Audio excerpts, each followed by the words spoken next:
The joy in sobriety is attainable. The fun is attainable.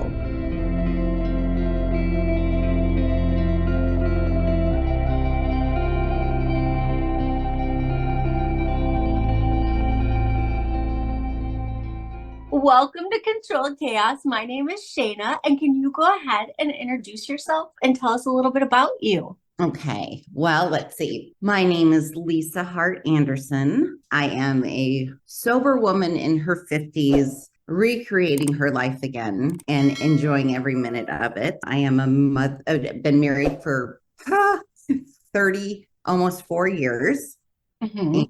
and I have 3 adult children, so I'm an empty nester. But right now in my journey of recovery, I am a certified life coach and a certified recovery coach. And more than anything in the world, my passion is to help people stay on the path and show them that they can have a lot of fun in the sober world. I So love that's, that. yeah, that's, is it okay if I interject another thing? Yeah, go. I feel like if me being an example of joy and inspiration might look different for other people that are on social media, perhaps not as serene and calm, but I can be that person, but I'm so intuitively full of energy and enjoying this life so much. I've done the work and I continue to do the work. But I just want people to see that you really can have fun. So Yeah. that's why my social media is more like full of energy, but I really respect and honor the calmer, peaceful route as well. Well, listen, having a program doesn't mean you have to be boring. Like it doesn't, right? It doesn't No. automatically mean you have to be boring. And that's one of my favorite things about you is like, I was almost going to say, can we just have you dance? Because Sure. that is my favorite thing about you is like you're dancing, you have a message. But that's the best part about recovery is we get to bring like ourselves, our personality into showing people that you can live a more healthy, happy lifestyle and like still have fun, right? Exactly. And I want to speak to that really quickly about the whole dancing thing. There are so many reasons why I do it, mostly here and also physically because I have so many physical ailments, but that's another Mhm. story. I just was sent a video yesterday and I haven't posted it yet on TikTok, but research has shown that dancing can combat depression more than anything, more than yoga. And this is no diss to yoga, meditation, Tai Chi, lifting, aerobics, cycling. I'm a retired fitness instructor of 2 decades. So to get that information, it just brightened my day because it's not that it was just one more benefit to me Mhm. dancing around the house like a crazy woman, but having fun, to knowing that it's really helping my mental health. I'm not on medication and I haven't been for years. So I'm anxious to put that out there because I think it's a really good thing to know, you know, Mhm. especially someone who's been in the fitness industry, very retired, but it was really fun for me to see that. So, yeah, Yeah. know No, that I it, actually tried really hard to get into like more of like a fitness lifestyle and something that I had to do because I've always hated working out like with my whole entire heart. Like I would rather go to work for a full day than go to the gym for an hour. I promise you. I Like it's believe you. that bad, right? And other people like it and they enjoy it and it's good for your mental. So I really wanted to incorporate it, but every time I tried, I would quit. So that is exactly what I do. I now put on videos of like dance tutorials and I also like walk my dog. I have to like trick myself into it because it's not something I enjoy at all. And it's not like the moving, it's like we're going to go in here and do this. It's very structured and that's just not me anyways, right? So I Right. think for people that are out there that need that like boost, right? Because you do get this boost of, dopamine and all of that from exercise and just moving your body, right? And that's an amazing way to like sneak it in there. Well, especially, and I will say this, music is very important to me and it's important to a lot of people. It really does move the soul, which sounds very cliche, but it's true. So in all honesty, I literally have my headphones in all the time, whether music is playing or not. So even the most mundane things like unloading the dishwasher, I have music on it and I'm moving. And I just realized that even the most mundane things that we can do, we can heighten our mood just by movement and music. And I understand people who don't like going to the gym. I mean, I went, it was my job and I loved it, but I understand it. But I also want to say the art of walking, just walking, has been so extremely beneficial. I think it's not utilized. I don't think there's enough emphasis on walking. And I'm a prime example of how good walking is for you because I lost a lot of weight when I started just walking again. And I don't think there's enough credit in walking. It's safe. It's good for our mental health. It's good for our physical health. Going to the gym, which I did for 2 decades, busting my ass. Okay. But you know what? I'm getting older and there's such great benefits to walking. I don't think it's getting enough credit. No, I actually follow a fitness coach online. Her name is Beth, and she very routinely talks about how it's something as little as adding steps to your day that will like change your life, change your health, change your weight, all of that. We think it has to be 100%. some big deal, and it doesn't. It doesn't have to be huge. 100%. Beth out there. Yes, it was life changing. I was sedentary for quite some time because of some injuries, but then when I was able to get back into walking, that's where I started really noticing the difference.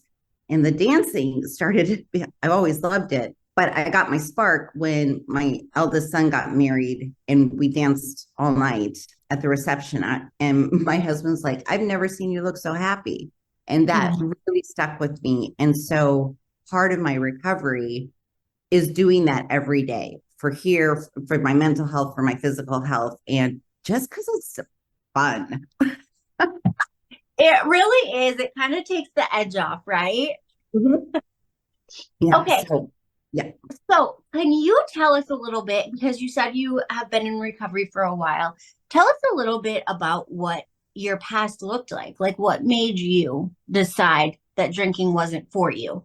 It's a loaded one, right? It's loaded because I'm going to try and hold back the tears. I don't think I would be here. Yeah. If I think I'd be dead if I hadn't gotten sober. I genetically on both sides of my family, I have the addiction gene. We talked about that, not sure that we had trauma until I went to treatment, but I was just so lost. And I was making terrible mistakes and things that I morally weren't right for me. And I was putting myself in dangerous situations. And I was also combating chronic pain and all these things, right? My kids were leaving. I was retired from fitness. My identity was gone. And I just kept numbing. And they say, I've been asked a million times, what was your rock bottom? Holy shit. I had so many. Yeah. Too many to count. Have I gotten a DUI? No. Did I ever get into an accident? No. But what was happening is I could tell that I was just going to drink myself to death. And I woke up one morning and I called my therapist and I said, I need to come see you. Now, my therapist was not an addiction therapist. And I, slammed some wine before I went and said, I can't do this anymore. I'm done. And she said, are you sure? And I said, yes. And she said, I'm going to make a phone call. I knew it was to a treatment center, but I didn't know where I was going. And then in 2 days, I was there for 30 days. But I just wasn't living. I was existing a very, very sad life. Right. And yeah, I was just drinking to numb everything that was hurting me emotionally. So for you, it was something that kind of started when you got a little bit older. Well, yeah, I would say that I always loved to party. I partied a lot in college. I always enjoyed drinking. And I've been asked this before, but because I have chronic pain, I realized that drinking a bottle of wine and I was just like, wow, I don't feel the pain anymore. And it just got progressively worse. And I would say mid 40s was when I was on that spiral of destruction. Like there was no way I was going to turn it around unless I got help. And I knew I needed help. And I think I kind of want to speak to that for a second about chronic pain, because I think something that a lot of people don't realize right now, and especially for people, and I'm not saying you're in the older community, right? But for people but for people in the older community, I'm hearing a lot and finding out a lot that because of what's going on with medication and prescriptions and things like that, that it is very hard to get medication for things that are ailments to you. And people are starting to use alcohol as, a substitute, as pain relief and things like that. And it's starting to get out of hand in that way for people. Can you kind of speak to that a bit about how that's a problem, right? You just nailed it, because that's what I think is happening. And I'm an example of this. So in the in my 30s is when this pain thing started. I didn't know much about prescription drugs, thank goodness. Right. And I didn't ask for them. This has been over 20 years. So when I started drinking the wine and getting rid of the pain temporarily, I was like, oh, okay, this is great. Now, fast forward, I'm sober. I'm still experiencing what I do physically every day. And to have a doctor believe you that you need help because you are not functioning. 2 doctors turned me down when I was asking for some assistance with medication. And I left both times crying because they're like, we can't. And I respect that. I respect the medical professionals that say we can't, because they have to protect themselves when it comes to opiates, right? But what's happening is making it very difficult for people to navigate pain. And what you said is true. Some are going straight to alcohol. And I'm an example. Yep.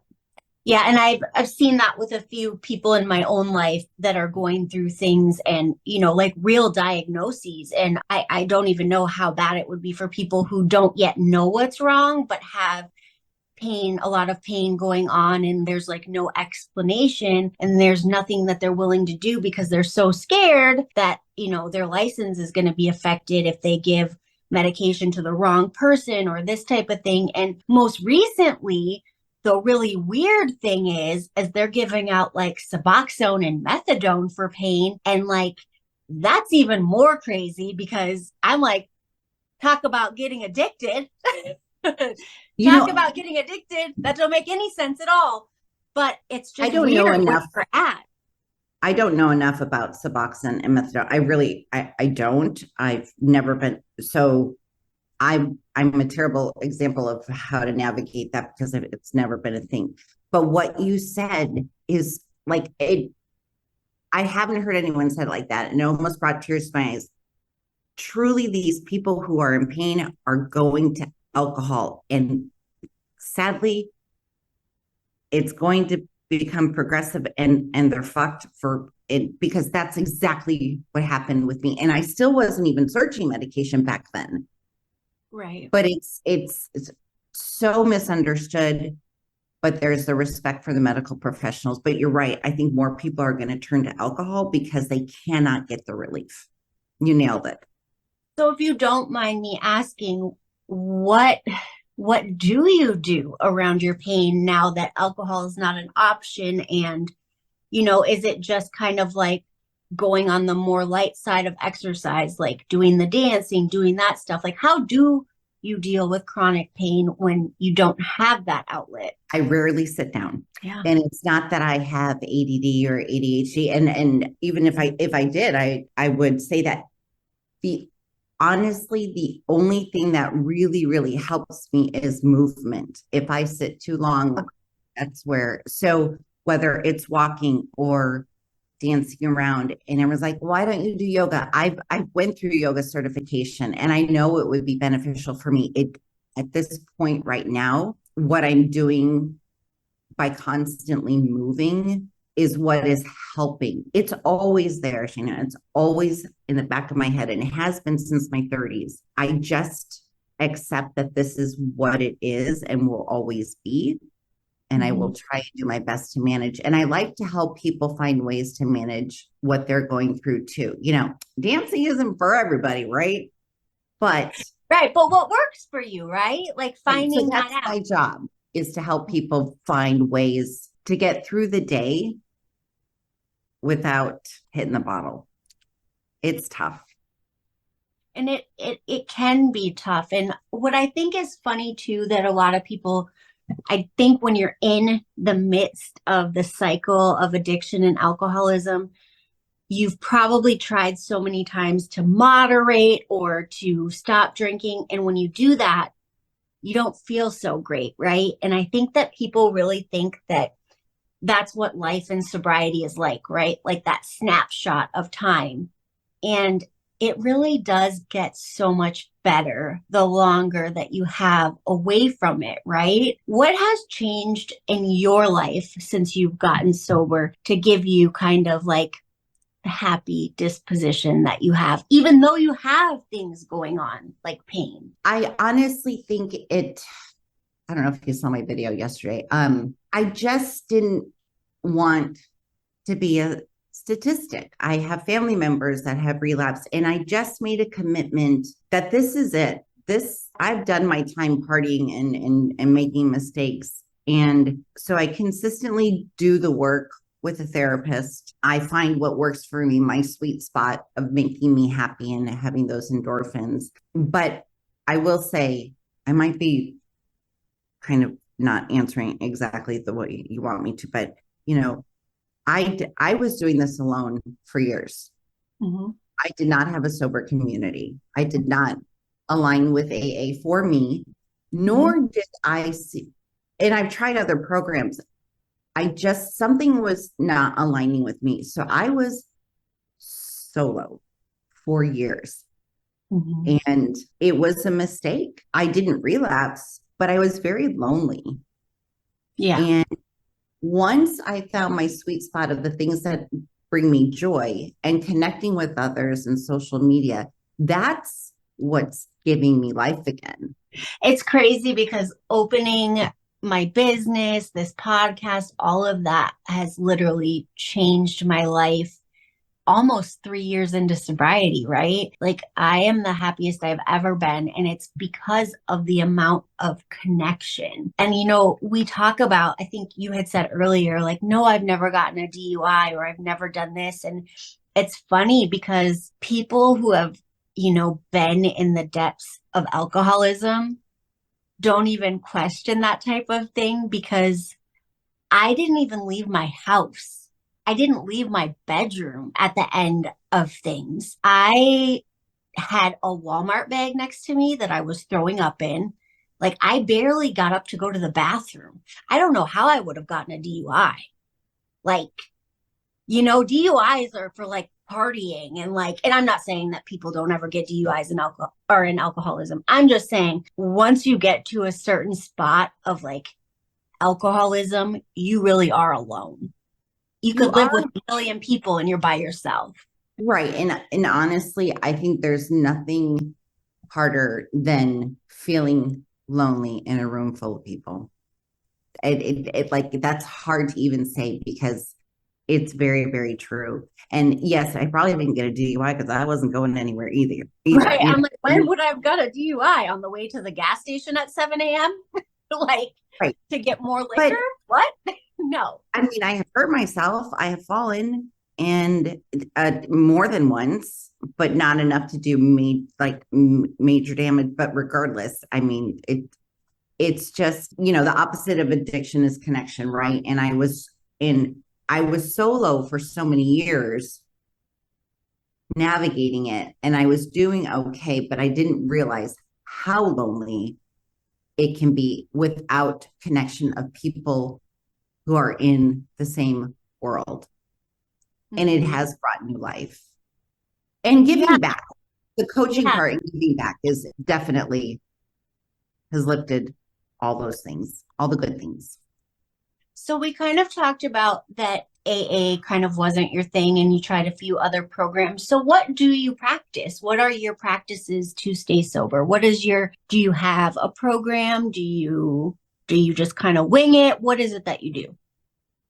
What So keeps you so what keeps me sober is my commitment to myself and my family and doing the really hard work in therapy.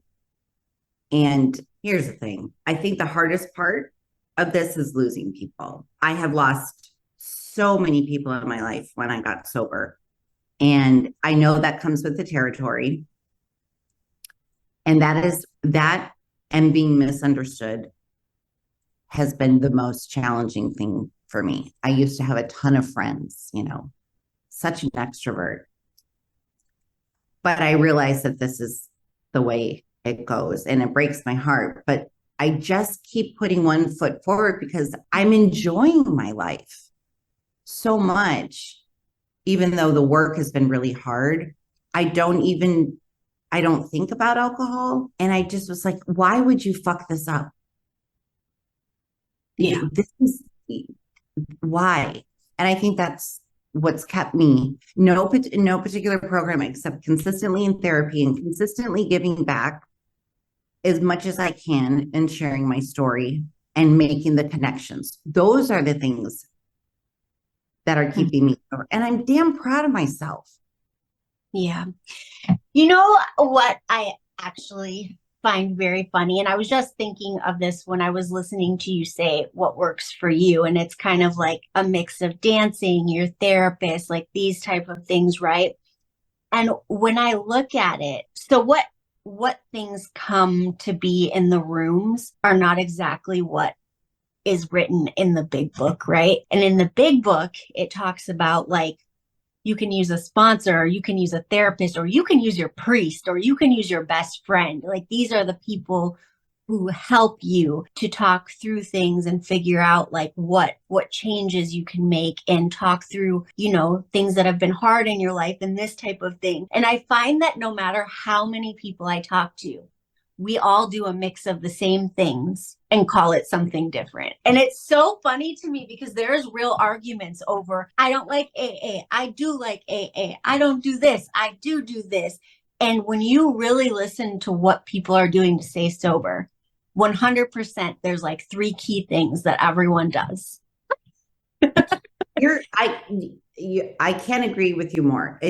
You know, I will say this. My therapist is a big AA person, right? Mm-hmm. And she knows it doesn't work for me. She said, but Lisa, you live the life of someone who's in AA. You just don't go. And I I was almost surprised by that, but that is parallel to what you're saying. 100%. My husband, we actually met in AA, and he always would tell me, because, you know, I would always consider myself a 12 stepper. My career was in treatment. So I learned all about the big book and the 12 steps and blah, blah, blah. And he was really into like the meeting parts and talking to people, but he was always like, I've never had a sponsor. I've never worked the steps. And I'm like, no, you literally do the steps all the time. You just haven't sat down and did it this way, but you actually live the principles that are made in the steps. And that's what I see with most people. And it really comes down to, I think, the way we learn and the way we process things, like what works for you, right? And it's just funny to me because there really is like body, mind, soul. That's what being sober comes down to. You know, it wouldn't be fair if I didn't mention this because I want people who are listening to understand that I went to treatment, right? Mm-hmm. And they said, if you don't have a plan after, there's a 90% chance you will relapse. So Mm-hmm. I am extremely fortunate that I was able to do a PHP program, an IOP, and an OP. And now I'm not sure everybody knows what PHP is, and people go, it's partial hospitalization program. You're not in a hospital. I don't know why they call that, but there's a medical person on staff. So I was fortunate enough to spend 8 months solid after I went to treatment, 25 hours a week for PHP, then IOP, and then OP. So it's not like I just waltzed out of treatment and I'm like, oh my God, I'm saved. I've got this. No. I had to have something. So Mm-hmm. within that program that I had, it gave me the foundation to move forward with after I'm doing air quotes, not that anyone can say graduated from all that. Then I was able to continue with my therapy and Mm-hmm. be very consistent. So I did a tremendous amount of work, like a shit ton of work. Yeah, there's no way that, I mean, if you are, and there's also controversy over the are you an alcoholic, are you not an alcoholic, that word, right? If you are a problem drinker, so that's what I'm going to say. If you are a problem drinker, there's going to be some work involved. Like, there isn't, I have yet to meet anybody who just like put down alcohol and didn't do anything and was just, living their best life. It takes work, right? And it can be hard, but it's so, so rewarding. It's very hard to peel back the layers of your life and the going back to your childhood and having to revisit things that you just kind of accepted and then realizing that that was not acceptable, in those, especially those formidable years. And I don't blame my parents. They're both gone. I feel like the deck of cards I was dealt was not great. And it, Mm-hmm. especially when I was very little, and it just, now it's my job to heal from that and to stay sober while doing so. Right. And I think that a lot of times it's like when stuff happens to you, it's like it's not your fault, right? But it Mhm. is responsibility to do something different or to heal or all of that stuff going forward, right? And if you don't, it ends up holding you back. And I think you're the first person, and I don't even know when we talked about this, but I heard you reference it today, so I wanted to bring it up. I think you're the first person that I've ever heard besides me say, I didn't know that I had trauma. Like, I didn't know. I thought trauma was like big ticket events, like, I don't know, for instance, being raped or something like that. I thought it was something that was huge. And I think I had a lot of things happen in my life that were traumatic or were trauma that I just at the time, because of what I was doing and where I was at, thought were normal or thought were We're okay. not as big. Yeah, I was like, well, I Right. didn't get held up in a grocery store or something. That's not Right. trauma. But But because of the life I was living, those things were normalized and they're not normal, right? And I I heard you heard, say that. No, I had trauma. So can no, you talk about that? yeah, I went to treatment, they're like, do you think you have trauma? I'm like, my parents got divorced, and my mom moved us to Arizona, and I'm good. And then I took that 400 question test thingy, whatever, when you're in treatment. And that's when they were like, you have extreme PTSD. You have childhood trauma. You have adult trauma. You have anxiety, depression. Like, the list was endless. And I was like, wow. And so throughout treatment and therapy, I learned so much. Prior to that, PTSD, generally speaking, is we think about people who've been to war, right? Mm-hmm. And the example is this: you have two people that go to war, they see the same thing, they experience just awful, awful hardships of war. And you can have them both come back. And one person may have PTSD and one may not. Well, why? The brain, how we respond.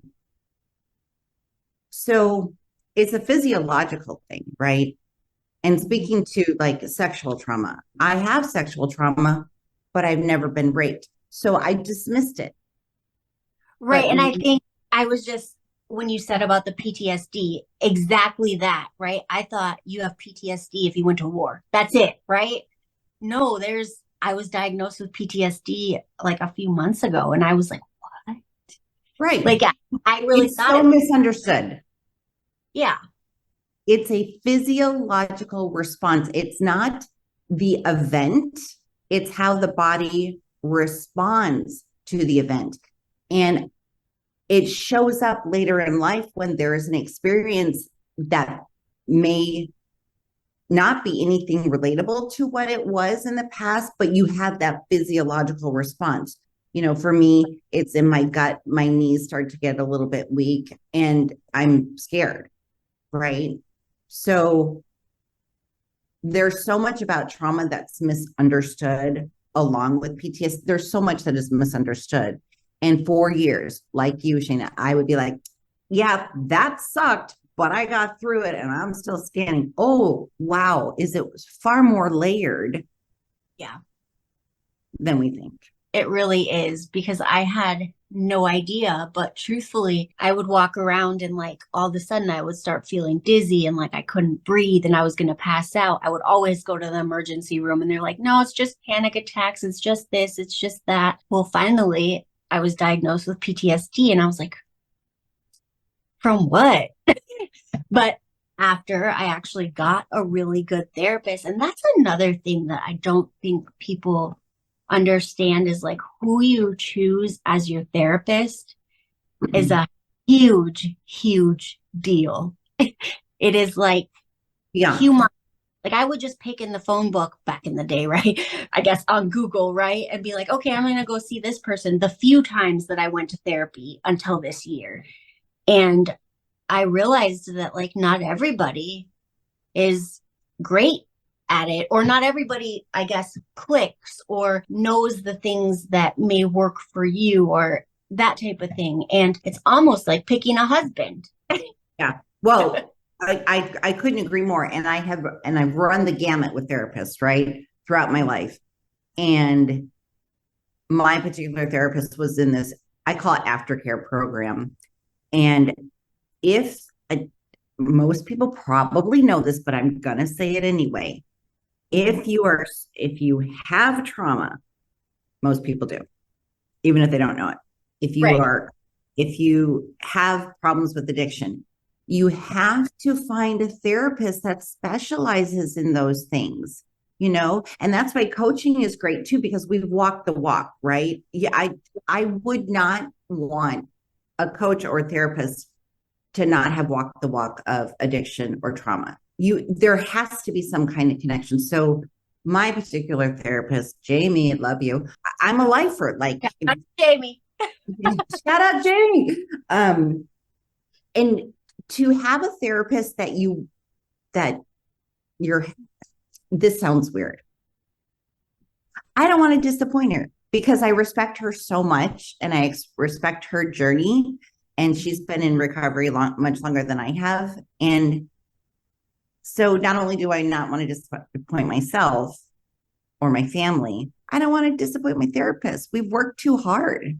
And when you feel like that, when you feel like this person gets me, I want to do the work for myself, but for them too, it makes so much difference. It definitely does. I love that. I love that you're super close with your therapist. I really hadn't done a lot of therapy. And it's funny because I've been to treatment like numerous times. And so we're living in programs and all of this. And for some reason, I think I always played the good kid in treatment, right? Like everybody else was like arguing with their roommate, fighting over toothbrushes and shit. And I was like, always like, so like my therapy was always super surface level, right? Like, what are you going to do when you go home? How are the kids going to be? I was so good at like, I'm fine. Nothing's wrong. Like when I go home, I'll be fine. And always was very like looked over because I am just like by nature a sweet, friendly person, right? I get upset, but but You're human. Let's not forget that we're human. yeah, but it was very easy to be looked over in treatment because I wasn't dramatic. I wasn't always like causing a scene. I wasn't always so until I was actually on a podcast this year and this lady was like, "What do you mean you don't have trauma? Are you kidding? You like you need therapy around this, this, this, this." And I was like, Oh, "Huh." And I did, and I have been, and it's been super like life changing. So that was, I can't even say how much, and I'm sure for you the same way, how much the longer I'm in sobriety, things continue to get better. right. And I think another thing too is when you find the right therapist, and I will do this. I think therapy and coaching are a great marriage for someone who is in recovery, Mhm. if it's possible, right? Because therapy is a lot of healing from the past, and coaching, as you know, is moving forward, right? So the Right. marriage is beautiful if it's possible for somebody. But Yes. wait, I lost my train of thought. Big surprise. Sorry about that. I believe that as much as I have learned and continue to learn, one, I share it with as many people as I can. What's helped me in my recovery, the longer that I've learned, or the more I've learned, is that I'm able to connect the dots of what, why I want to say bothered or triggered, not triggered to drink, but why am I having that physiological response? The more I learn, the more I can connect the dots and go, oh, okay, this reminds you of this. It's not happening anymore. You're going Mhm. to be fine. That's the simple version. So, as a friend, as a wife, as a mother, as a coach, I try and help people connect those dots as well, and then help navigate how to get through those things. Connecting the dots is really important to me now. Yeah. Finding the reason why I was so, I am just going to use the word bothered by an experience or a situation, you know, Mhm. really, really checking in with myself. And you're able to do that when you're in recovery. You're able to go, because when you're drinking, you can't check in with anything, anyone, or yeah. So, Mhm. So I watched a video of you dancing, of course, the other day, dancing with your husband. And I knew immediately that I was going to ask you about this. oh boy. You've been married for a long time, Oh, gee. and clearly he was like just going on about his day while all your shenanigans was going on, right? And it was so cute. What has your marriage, your relationship, your husband, what has that been for you and your recovery? I'm pausing because this is a tough one. Hold on. Sorry. Okay, fine.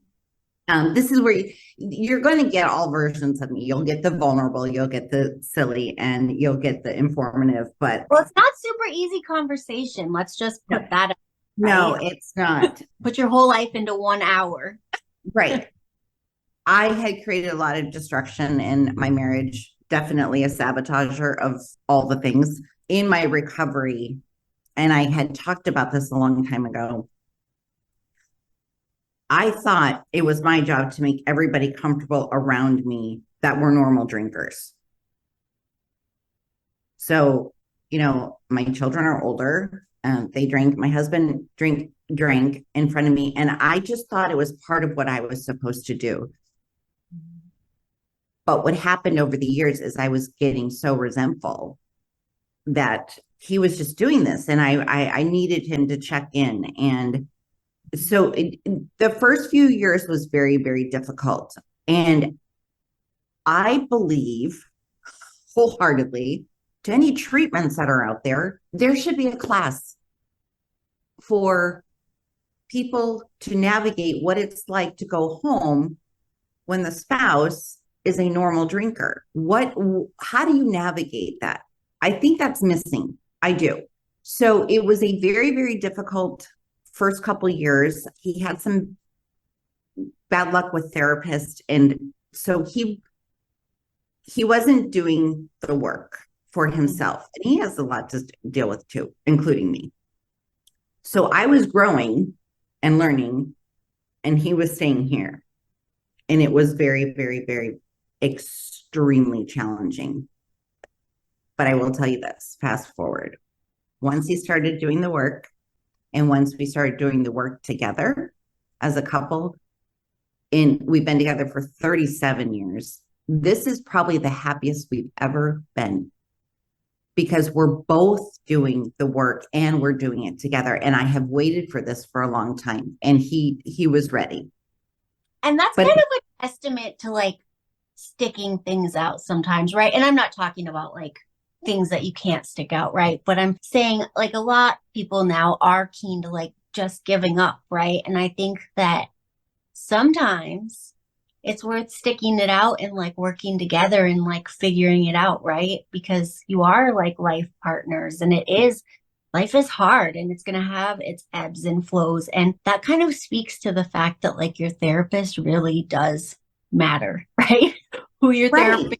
therapist And is. he found one that he connected with so beautifully. And our marriage counselor just has worked wonders, right?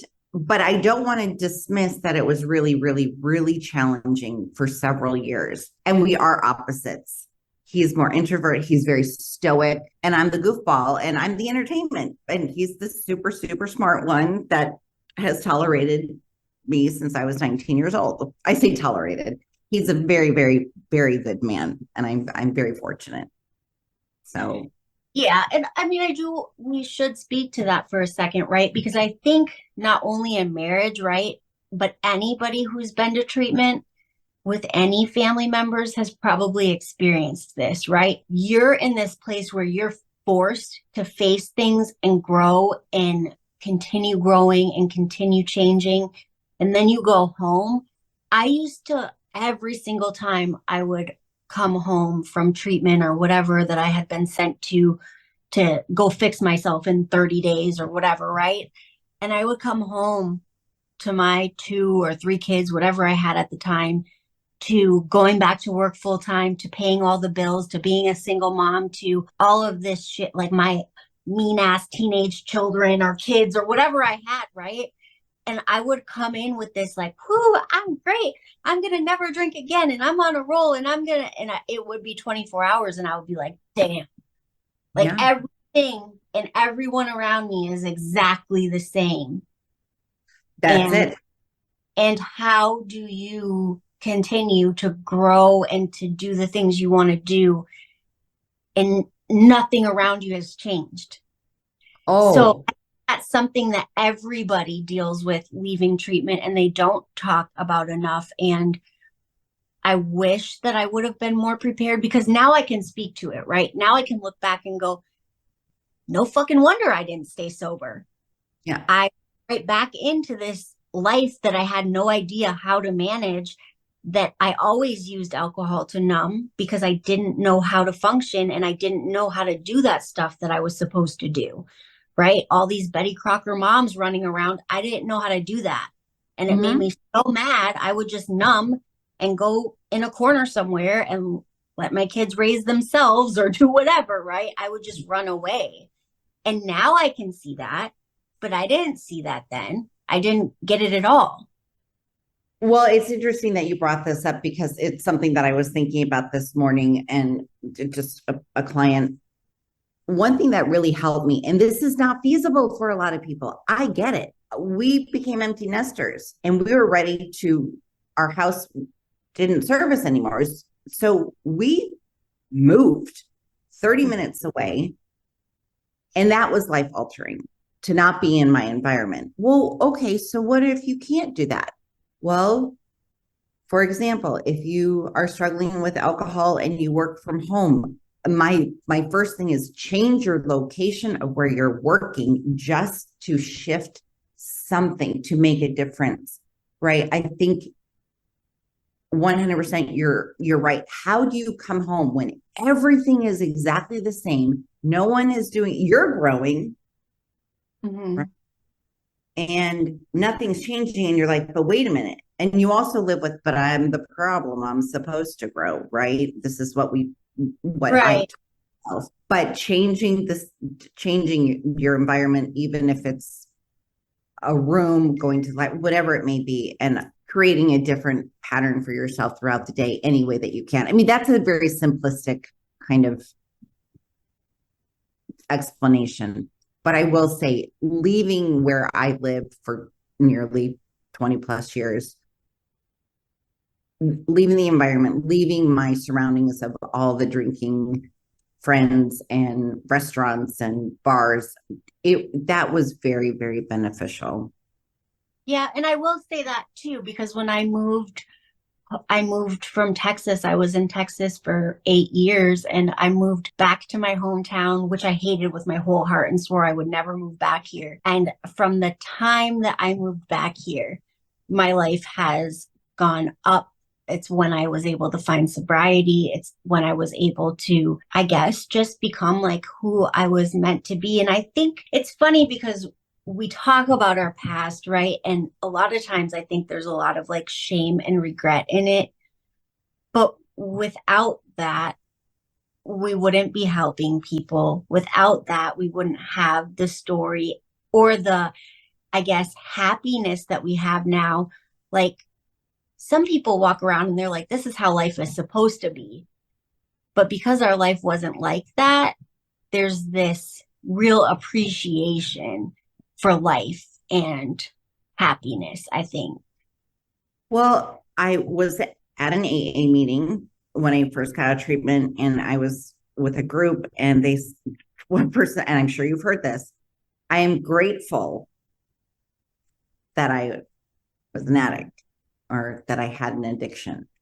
And I was like, or an alcoholic, whatever the word was, right? And I was like, huh? Come again? Like in my head. But then What? but I totally get it.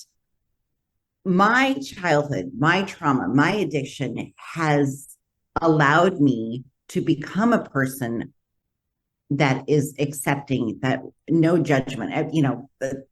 I'm grateful for how I turned out in recovery based on the garbage and the shit and all that stuff, because I feel like I'm a very open-hearted person with a lot of compassion and a lot of empathy. And I think people in recovery really do have that. It's not just me. I think we have it on a level that is magical.